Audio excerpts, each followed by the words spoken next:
말씀을 함께 찾아봅시다. 요한 1서 4장 7절에서 16절까지 말씀. 요한 1서 4장 7절에서 16절까지 말씀. 한 절씩 번갈아 읽습니다. 사랑하는 자들아, 우리가 서로 사랑하자. 사랑은 하나님께 속한 것이니 사랑하는 자마다 하나님으로부터 나서 하나님을 알고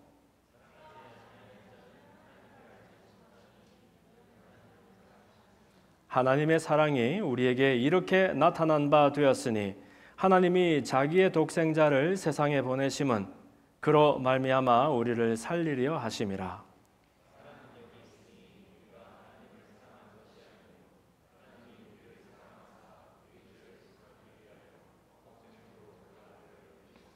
사랑하는 자들아, 하나님이 이같이 우리를 사랑하셨은즉 우리도 서로 사랑하는 것이 마땅하도다.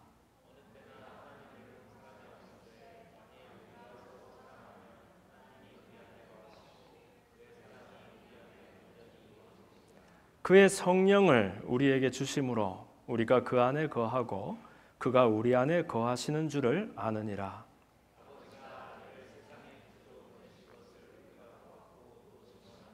누구든지 예수를 하나님의 아들이라 시인하면 하나님이 그의 안에 거하시고 그도 하나님 안에 거하느니라.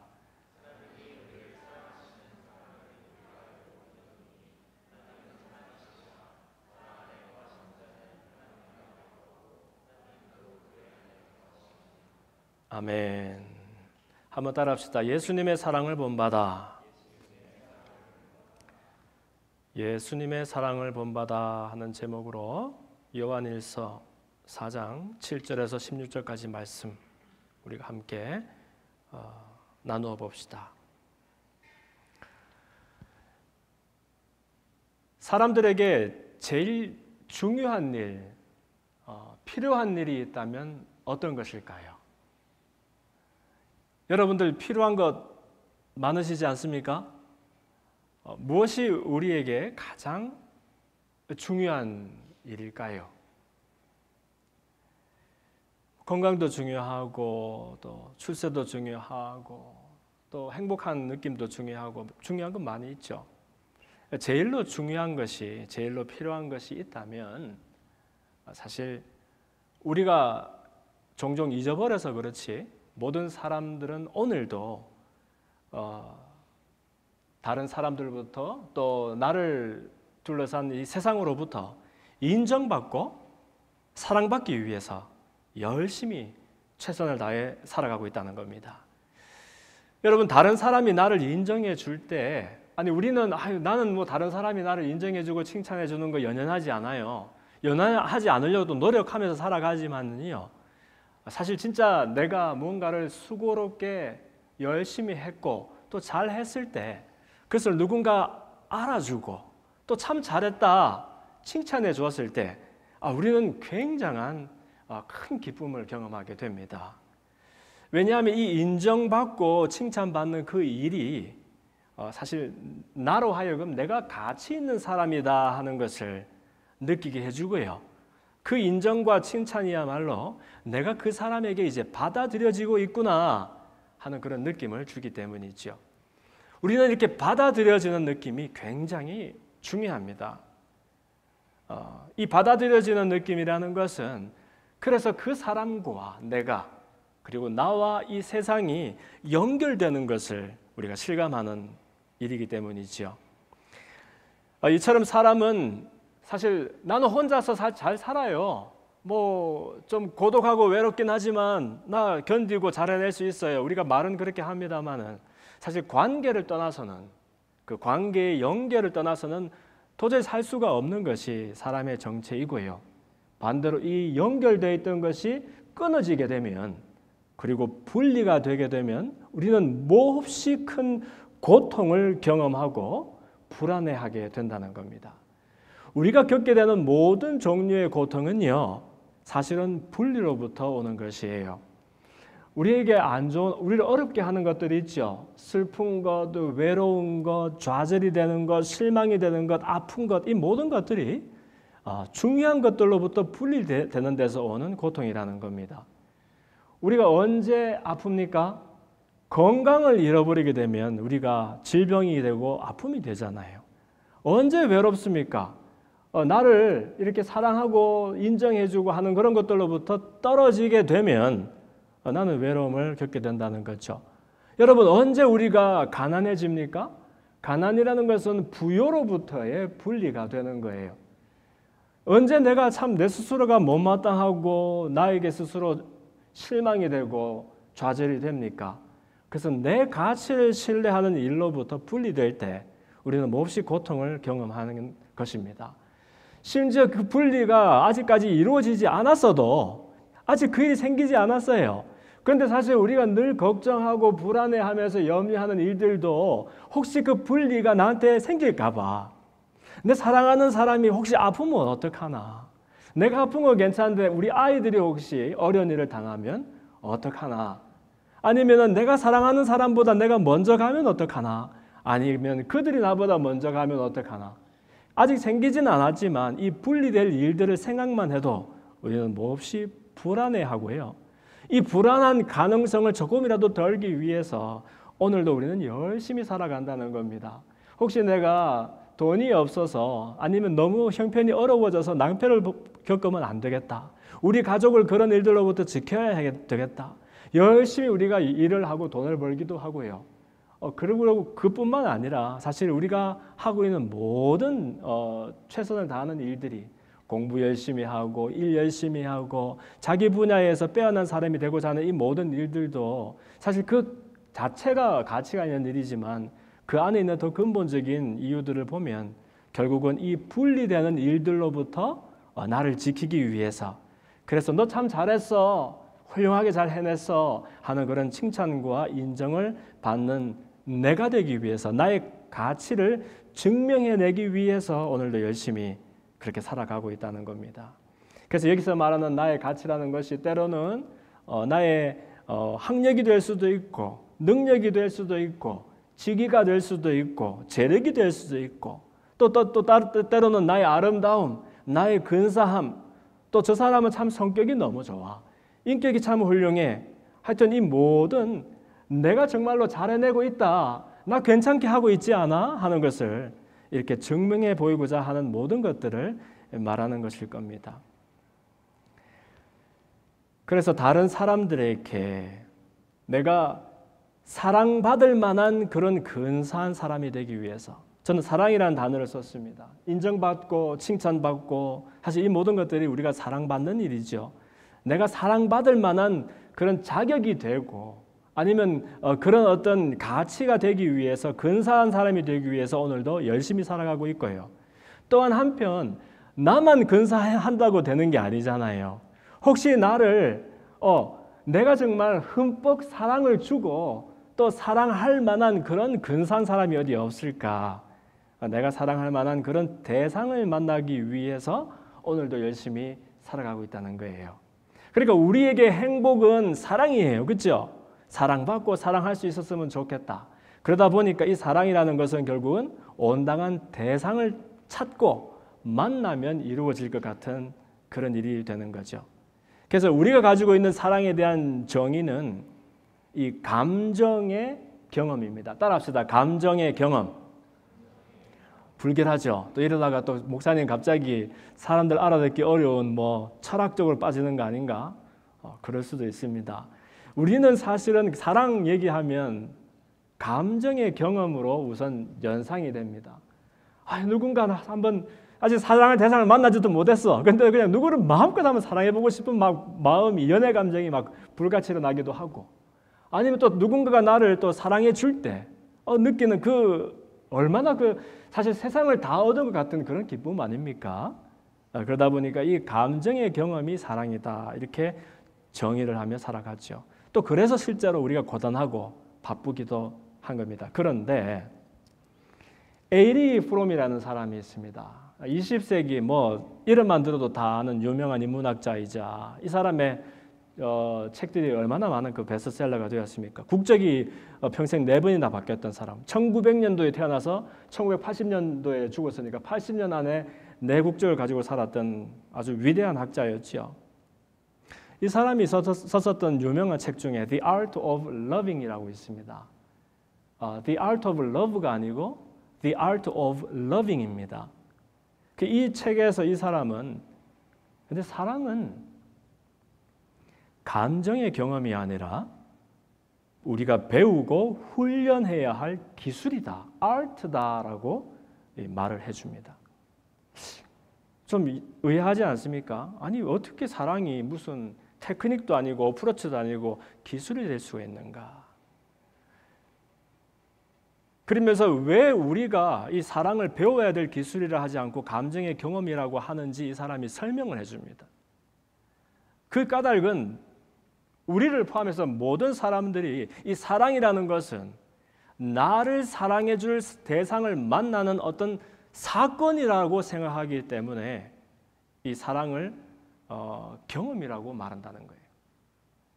무슨 말인지 좀 가물가물하죠. 로미오와 줄리엣처럼 서로 사랑할 수 있는 온당한 대상들이 만나면 사랑이 만났고 사랑이 이루어지는 그런 일로 우리는 생각하기 때문에 사랑 그러면 사랑하고 사랑받을 그 대상에 우리는 초점을 두고 그리고 그 사람과의 감정의 경험을 사랑이다라고 말해서 그렇기 때문에 내가 혹시 지금 행복하지 않으면 아직 사랑할 만한 온당한 대상을 만나지 못했기 때문이라고 생각하는 버릇이 우리에게 있다는 거예요. 여러분 만약에 사랑의 대상을 만나는 일이 사랑의 목적이라 그러면 우리 굉장히 낭패를 이제 보게 됩니다. 사랑할 때 여러분 사랑해 본 적 있으시죠? 학생들한테는 미안한 질문인가? 네. 사랑을 해보면요 세상에 이런 놀라운 일이 없어요. 나에게 이렇게 놀라운 면이 있었는가 싶을 정도로 정말 초자연적인 일들이 일어난다니까요. 요즘에 하늘에 해와 달 보기가 어렵잖아요. 다 따서 없는 거예요, 여러분. 자기야, 나 사랑해? 사랑하지. 그러면 해와 별 좀 따져. 해와 별이 니한테 뭐라 했는데? 경상도 사람들만 그렇게 분을 내는 것이고 웬만한 사람들은 남자들은 다 따준다는 거예요. 별이며 달이며. 남아있는 별이 없어요, 요즘에. 그런데 여러분 이렇게 사랑의 대상을 만나는 그 일이 사랑의 목적이라고 한다면 큰일입니다. 왜냐하면 그 사람을 만나는 그 순간에 이 사랑이라는 어떤 사건이 최고점에 다르게 되잖아요.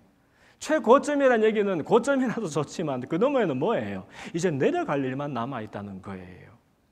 그래서 여러분 연애의 이야기와 연애 다음에 결혼한 다음 그 결혼 후의 이야기를 한번 사람들마다 물어보세요. 결혼을 바로 앞두고 연애할 때에는 그냥 막 세상이 다 그냥 핑크빛이고 세상이 다 나의 것이고 그랬던 사람들.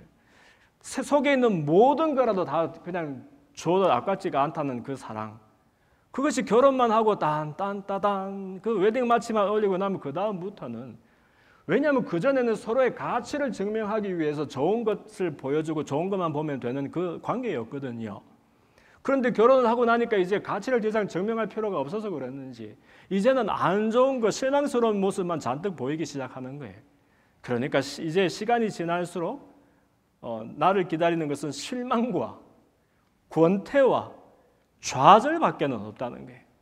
그래서 사람들이 나를 사랑하고 내가 사랑할 대상을 만나는 것이 사랑인 줄 알고 덤벼들었던 사람들마다 요즘 와서 뭐라 그래요? 결혼을 하면 할수록 더 미궁에 빠지고 좌절이 되어서 내가 사람을 잘못 만나서 그랬다는 거예요. 사람을. 내가 엉뚱한 놈을 만나가지고서 이렇게 고생을 한다. 그러면서 나는 다른 오빠가 필요해. 뭐 이러면서. 그런데 여러분 우리가 놓치고 있다는 것이 있습니다. 사랑은 사랑받는 경험이 아니라 사랑할 수 있는 우리의 잃어버린 능력의 회복과 그 능력을 훈련하는 일이라는 거예요. 다시 우리 속에는 사랑할 수 있는 힘과 실력이 능력이 있었는데 그것을 잃어버려서 우리가 끝없는 분리와 불안 속에 살아가게 된 것이라는 거예요. 그래서 그 잃어버렸던 능력을 회복하고 연습하고 훈련하는 일이 오늘날 우리가 해야 되는 사랑의 정체라는 겁니다. 내가 사랑할 수 있는 사람과의 만남이 목적이 아니라 사실은 그 만남을 통해서 그 만남을 기점으로 해서 비로소 내 밖의 세상과 연결이 이루어지는 일, 이것이 사랑의 정의입니다. 그 사람의 세상과 그리고 그 사람과의 사랑 때문에 그 너머의 세상에까지, 그래서 내가 사랑은 이 분리되었던 세상과 연결할 수 있는 유일한 끈이 되어진다는 겁니다. 그러면 여러분, 사랑이 기술이라면은 감정의 경험이 아니고 기술이라면은, 이 기술이라는 것은 art라는 것은 배워야 할 수 있는 일이거든요. 그리고 배우고 연습하고 연마해야 할 수 있는 일이라는 겁니다. 그렇기 때문에 사랑받아 본 적이 없는 사람 사랑하기가 어려운 까닭이 거기에 있습니다. 그래서 세상에 어느 누구도, 다행인 것은 그 어느 누구도 어머니 없이 태어난 사람이 없다는 겁니다. 어머니와 아기는 원래 하나였지요. 둘 같은 하나나 하나 같은 둘이 아니라 하나였다는 겁니다. 어머니 속에 어머니와 연결되어서 어머니 일부로 아기가 태어나는 겁니다. 심지어 뱃속에 있다가 세상에 나온 다음에도 그 탯줄로 연결되어 있다가 그 탯줄이 끊어지면 탯줄만 끊어진 것이 아니라 그때서 비로소 이제 나 혼자 세워지는 그런 경험을 시작하게 되는 것이 우리의 인생입니다. 그래서 어머니는 한없이 마치 나보다 그 아기를 더 사랑하면서 그 사랑을 가르쳐주고 배워나가게 도와주는 것이죠. 때로는 우리가 내 아이가 마치 내 인생을 더 살아주고 이어서 더 살아주고 이 아이가 행복해지는 것이 나의 행복인 양 집착이 되어서 그냥 계속해서 곁에 두고 품으면서 사랑만 해주다가 끝을 내려고 하는 그런 경향들이 있는데, 그렇게 하면 사실은 이 사랑의 정체를 몰라서 그렇다는 겁니다. 엄마의 의무가 있다면, 부모의 책임이 있다면, 그것은 내 품에서 정말 무조건적이고 이 희생적인 그 사랑을 보고 또 경험하고 배워서 이제 혼자서도 이 사랑이 연습되고 훈련되어질 수 있는 그 아이가 내 아이가 될 수 있도록 키워나가는 일이야말로 이 부모의 역할이고, 그래서 이 엄마에게 다시 재연결되는 것이 아니라 엄마에게서 떨어졌던 그 아기가 엄마의 사랑을 보고 배워서 이제 그 너머의 세상들과 연결되어질 수 있도록 격려하는 일이 바로 부모의 역할이 된다는 것이죠. 이것이 하나님으로부터 분리된 우리 모든 사람들의 어떤 공통된 이야기가 된다는 겁니다.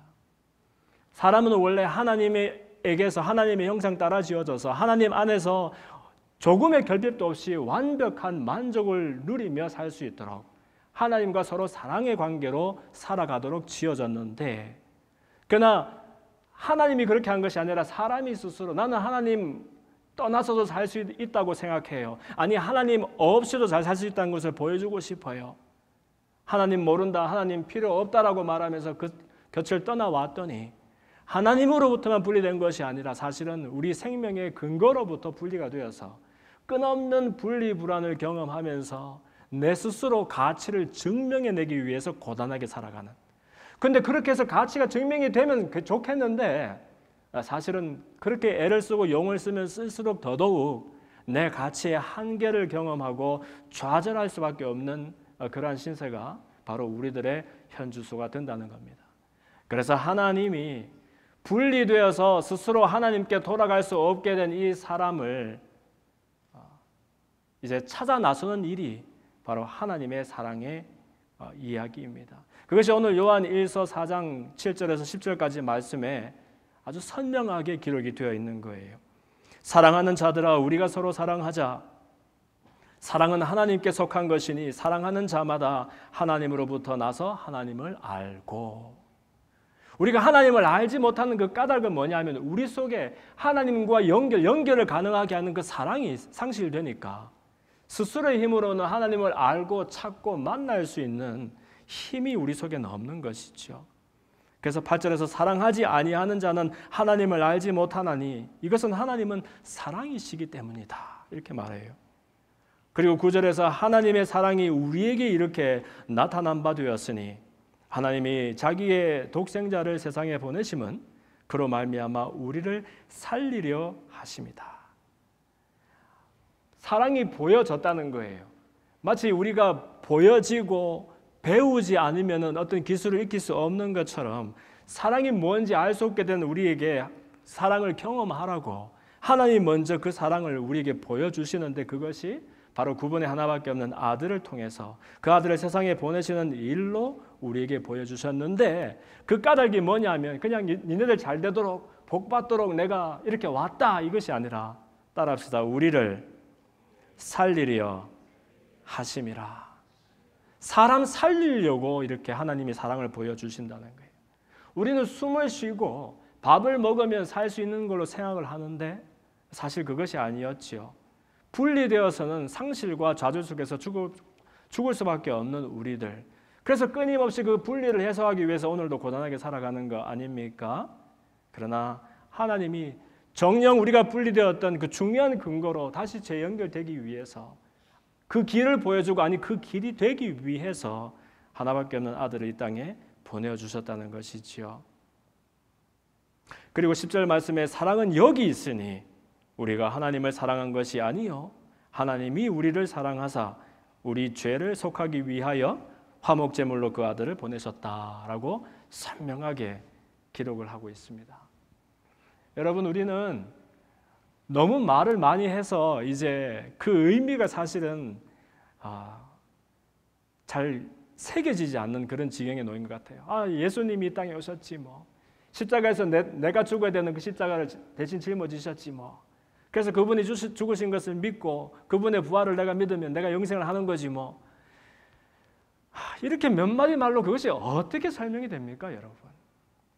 아니, 하나님이 세상을 이처럼 사랑하사 독생자를 주셨는데 이는 저를 믿는 자마다 멸망하지 않고 영생을 얻게 하려 하십니다. 이게 어떻게 그냥 그 몇 마디 말로 헤아려질 수 있는 일이란 말입니까? 하나님이 우리에게 베풀어 주신 사랑을, 그리고 그분의 사랑을 예수님이 십자가에서 확정하신 그 사건을 신학에서는 아주 이제 빅 워드라 그러죠. 아주 어렵지만 굉장히 함축적인 단어로 이렇게 설명하는 그런 경향들이 있습니다. 그 중에서 하나의 빅 워드가 뭐냐? 이 칭의라는 단어가 있습니다. 칭의. 우리 평소 일상에서 쓰지는 않지만 칭은 일컫는다, 칭한단 말이에요. 의는 의롭다, 옳다 하는 것을 말하죠. 그러니까 칭의는 의는 아닌 거예요. 의로웠으면 의롭다 하겠죠. 칭의라 하는 것은 의롭지 아니한 것을 의로운 것으로 일컬어 준다 하는 말이 됩니다. 이 칭의, justification이라는 단어는 법정에서 쓰이는 용어입니다. 여러분, 법정에 가면은 판관이 이제 심리를 한 다음에 이 사람에게 죄가 있으면 꽝꽝꽝 유죄, 벌을 이제 선고를 하고, 아니면 무죄거든 꽝꽝꽝 유죄, 무죄, 평안히 가라 이렇게 하면 되죠. 저와 여러분에게 어떤 최종 선고가 있다면 그것은 무엇이 되어야 되겠습니까? 유죄입니다, 유죄. 우리는 의냐 불이냐 따질 때에 저 사람 옳으냐 그러냐, 말이 행실이 옳으냐 그러냐 이 모양을 따지지만 사실은 그것은요, 이 의와 불의의 정체를 몰라서 그래요. 의라는 것은 사실 하나님 안에밖에 없습니다. 하나님이 의이신 거예요. 그러니까 하나님으로부터 분리되는 그 순간에, 하나님을 떠났다는 그 사실, 하나님 없어도 살 수 있다고 말하는 그 순간에 우리는 불의한 사람이 되어버리는 거예요. 그러니까 우리의 불의의 결과로 아무리 착한 사람도 생각으로, 말로, 행동으로, 습관으로 죄를 지을 수밖에 없게 된 우리, 그래서 그 불의의 결과로 불의한 삶을 살게 되는 거라고요. 그런데 우리는 맨날 도덕과 윤리만 따지지 사실 하나님과 떠난 우리의 불의함에 대해서는 초점을 두지 않습니다. 그러니까 우리의 그 하나님 없어도 살 수 있다는 그 괴팍한 마음을 두고서 우리에게 최종 선고가 뭐예요? 유죄죠, 유죄. 그냥 죄가 있다는 정도가 아니라 그 벌이 있다면 뭐겠어요?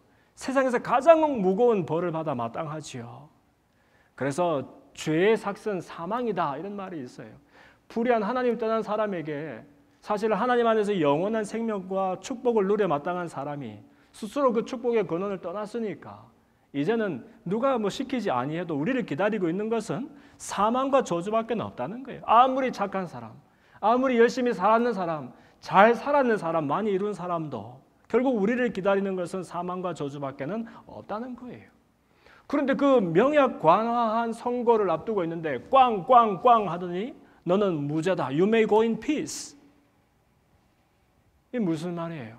너는 죄를 지어서 죽어 마땅하지만 그 누군가가 네가 받아야 될 형벌을 이미 다 치러버렸기 때문에 너는 그 벌로부터 자유가 되어서 무죄가 된다는 거예요.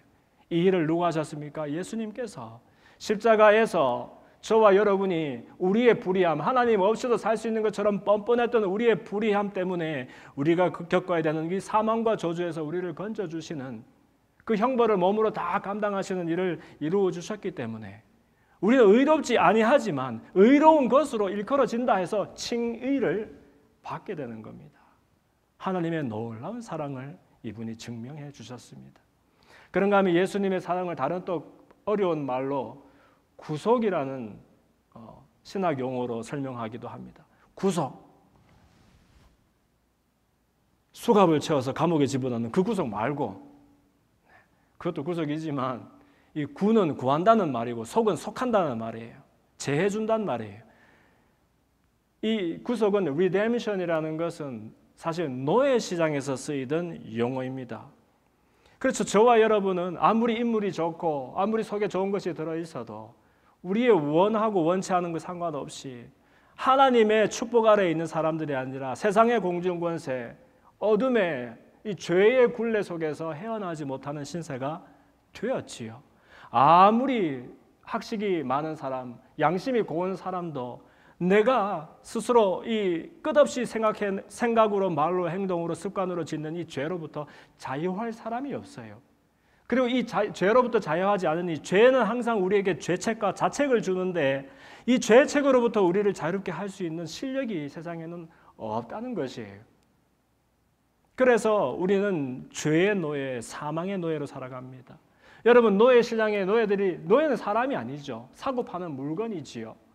그러면 이 아무리 인물이 좋고 참 저 사람 어떻게 저렇게 빼앗은 사람 노예가 되었나 우리가 동정심을 품어도 그 사람의 노예됨에서 그 사람을 자유롭게 할 수 있는 실력이 우리 속에는 없다는 거예요. 그 사람 풀어주고 싶으면 유일하게 할 수 있는 일이 뭡니까? 그 사람의 몸값, 노예의 몸값을 치러야 그 사람이 풀려나고 자유인이 될 수 있는데, 아니 그 몸값이 우리의 죄의 몸값이 한두 푼이라야 누가 대신 지불해 줘요. 아마 일론 머스크도 이거 값지를 못할 거예요. 너무너무 그냥 삭시 커서. 얼마입니까? 죄의 삭은 사망이라 누군가가 우리 대신에 죽어야 돼. 내가 죽어야 되는 그 죽음을 죽어줘야 되겠는데 아무나 죽어도 되는 일이 아닌 거예요. 왜냐? 죄가 없고 죄를 지을 수도 없는, 죄와 상관이 없는 누군가가 의로운 사람이 죽어야 불의한 우리들이 그 불의의 노예됨에서 노예날 수가 있겠는데 그 일을 누가 하셨습니까? 예수님이 십자가 위에서 이 구속의 역사를 이루어 주신 거예요. 죄와 상관이 없죠. 죄를 짓고 싶어도 지으실 수도 없죠. 그러나 그분이 마치 죄 있는 사람 마냥, 그 죄 때문에 형벌 받는 사람 마냥 십자가에 오르셔서 찢기고 흘리면서 내가 경험해야 되는 모든 그 노예의 몸값을 온몸으로 대신 치러주신 분. 그래서 이분을 통해서 우리는 자유를 얻는다. Redemption. 그래서 ransom이라는 말이 있잖아요. 몸값을 치러주신 예수님. 하나님의 사랑을 증명하십니다. 그런가 하면 또 마지막으로 이 예수님의 사랑을 어려운 말로 속죄라는 단어로 설명하기도 합니다. 이 속죄라는 것은 atonement이라는 것은 이 회막에서 성전에서 쓰이는 이 제사를 드릴 때에 쓰이는 용어입니다. 사람들마다 죄 안 짓는 사람은 없어서 죄 지은 사람들마다 다 시키지 않아도 희한하게 온전하게 보이는 제물을, 그 짐승을 끌고서는 성전으로 가게 되어 있습니다. 거기에서 그 짐승에다가 손을 얹고 나의 죄를 전가하는 거예요.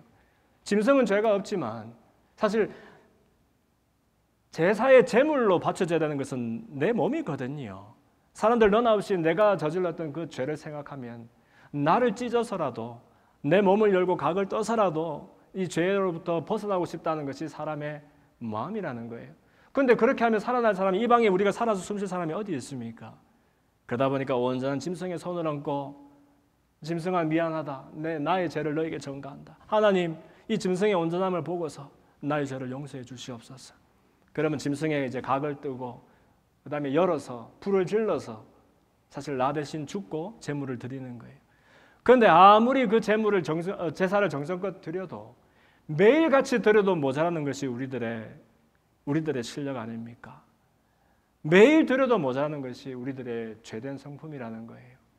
그래서 그 끝없는 제사를 끊치기 위해서 예수님이 이 땅에 오셔서 한 번에 그러나 온전한 제물이 되어주셔서 자기 몸을 각을 들고 열어서 우리를 위해서 희생 제물이 되어주셨다. 여러분, 이 예수님이 하신 일은 그냥 한 사람의 의인이, 훌륭한 사람이 인류에게 사랑의 그냥 본을 보여줘서 그렇게 의롭게 한번 살아봐라라고 교훈을 주는 정도가 아니라 하나님이 스스로 하나님께로 돌아올 수 없게 된 이 분리된 사람에게 돌아오는 길을 보여주고 그 길이 되어주기 위해서 우리에게 보이는 증거가 되어주신 일이라고 하겠습니다. 예수님을 통해서 하나님의 사랑을 보게 된 사람마다 어머니의 사랑을 경험하면서 사랑을 배우게 되는 그 아기처럼 그 사랑을 통해서 자기 스스로를 비로소 사랑하게 됩니다. 우리가 왜 사랑이 되지 아니하며 왜 인생이 고단합니까? 그것은 나를 사랑해줄 사람을 못 만나서가 아니고 내가 그 사람을 아직 사랑하지 못하게 되어서가 아니라 사실은 내 스스로도 온전히 사랑할 수 없게 된 까닭에 아직도 내 가치를 증명하기 위해서 노심초사 그렇게 피곤한 삶을 살아가고 있다는 것이죠. 그리고 자기를 사랑할 수 있게 된 사람마다 하나님이 나를 얼마나 사랑하시는지 그 예수님이 행하신 일들을 통해서 그 사랑을 확신하게 되면 내가 아무리 못나고 이룬 것이 모자라는 것 같고 가진 것이 없어도 하나님이 이런 놀라운 터무니없는 사랑으로 나를 사랑하셨구나 하는 것을 깨닫는 사람마다 내 가치에 대해서 의심하지 않고 신뢰하게 된다는 거예요. 그래서 이렇게 자기를 사랑하게 된 사람들마다 비로소 그 사랑으로 다른 사람을 사랑할 수 있는 기술들을 배우고 연습할 수 있게 된다는 겁니다. 이렇게 사랑의 능력을 기르는 사람들마다 나를 사랑해 줄 만한 사람을 또 내가 사랑할 만한 사람 뿐만 아니라 연약해서 사랑스럽지 않은 사람도 사랑할 수 있는 실력과 힘이 생기게 된다는 것이죠. 이게 에리 프롬이 말했던 사랑은 배우고 훈련해야 하는 기술입니다 하는 이야기와 통하는 말이 됩니다. 만약에 이 힘이 우리 속에 없다면, 부족하다면 나는 나를 온전히 사랑할 수도 없고 내가 그냥 사랑하고 싶은 사람을 찾아서 그냥 서로 좋아하고 하다가 많은, 그렇게 하다가 끝이 나고 많은 그 정도의 삶을 살다가 결국은 실망과 좌절과 권태 속에서 쪼그라들게 되어 있다는 거예요. 그러나 이 사랑하는 힘, 사랑은 감정의 경험이 아니라 길러야 되는 힘이더라, 기술이더라 하는 것을 배우게 되면 그러면 날마다 이 연습을 통해서 내가 사랑할 만한 그 사람뿐만 아니라 심지어 연약해서 모자라서 도무지 사랑스럽게 보이지 아니하는 사람도 더 나아가서 사실은 연약해서 사랑스럽지 않은 사람 사랑하는 것도 우리 할 수 있지요. 힘을 내면. 더 나아가서 나를 혐오하며 나를 배척하며 나를 반대하는 그 사람과도 연결할 수 있는 힘을 얻고 기르게 된다는 것입니다. 그래서 여러분, 세상을 사랑한다는 것, 그리고 내가 속한 이 세상이 나에게 아름다운 세상이 된다는 것은, 천국이 된다는 것은 큰일이 아니라 사실은 한 사람을 온전히 사랑할 수 있게 되는 내가 되는 일이라고 하겠습니다. 이때 온전히 사랑한다는 것은 사실은 대상의 문제가 아니라 그랬죠. 내가 그 사람에게 사랑받을 만한 자격과 어떤 조건을 만들어내는 일, 그리고 그 조건에 맞는 어떤 그 누군가를 찾아내는 일이 아니라 서로를 사랑할 수 있는 힘이 길러지고 능력이 세워지는 일이라고 말씀드렸습니다. 이 일이야말로 그 사람과 연결을 통해서 내 밖에 있는 세상들을 온전히 사랑할 수 있게 되는 그런 큰 비결이 된다는 겁니다. 마이스터 에크하르트라는 사람이 이런 말을 했죠. 만일 당신 자신을 사랑한다면 그대는 모든 사람을 그대 자신을 사랑하듯이 사랑할 수 있을 것입니다. 예수님이 하신 말씀을 인용한 것입니다. 이웃을 사랑하라. 이웃을 사랑하되 네 몸과 같이 사랑하라. 이 얘기는 자기를 사랑하지 않는 사람은 다른 사람을 사랑할 수 없다는 것이죠. 혹시 우리가 나와 다른 사람, 나와 배척이 되어지는 누군가와 그 연결의 어려움을 경험하고 있다면 그것은 이 서로 간의 대상의 문제가 아니라 내 안에 사랑할 수 있는 힘과 기술이 아직 길러지지 않았기 때문인지도 모릅니다. 또 우리의 실력의 어떤 부재일 뿐만이 아니라 사실은 온전한 하나님의 사랑에 대해서 바로 바라보고 우리가 인식하고 누리는 것이 부족하기 때문에 그럴지도 모릅니다. 사랑하면은 단순히 내가 받아들여지는 즐거움 이상의 놀라운 일이 일어나게 됩니다. 내 인생에 나를 무겁게 하던 고독이 물러가게 되고 온 세상이 천국이 되는 그런 환희를 경험하게 됩니다. 그리고 이 일을 선물하기 위해서 아들 예수님이 세상에서 가장 연약한 아기의 모습으로 이 땅에 오신 것입니다. 힘없이 하는 선교에 대해서 초두에 잠시 말씀을 드렸는데 우리는 힘에 옵세스 되어 가지고 내가 가지고 있는 것 더 많이 가지고 더 크게 가지고 더 세게 가지고 그렇게 해야 나에게 무슨 일이 일어날 걸로 생각하는 경향들이 많이 있습니다.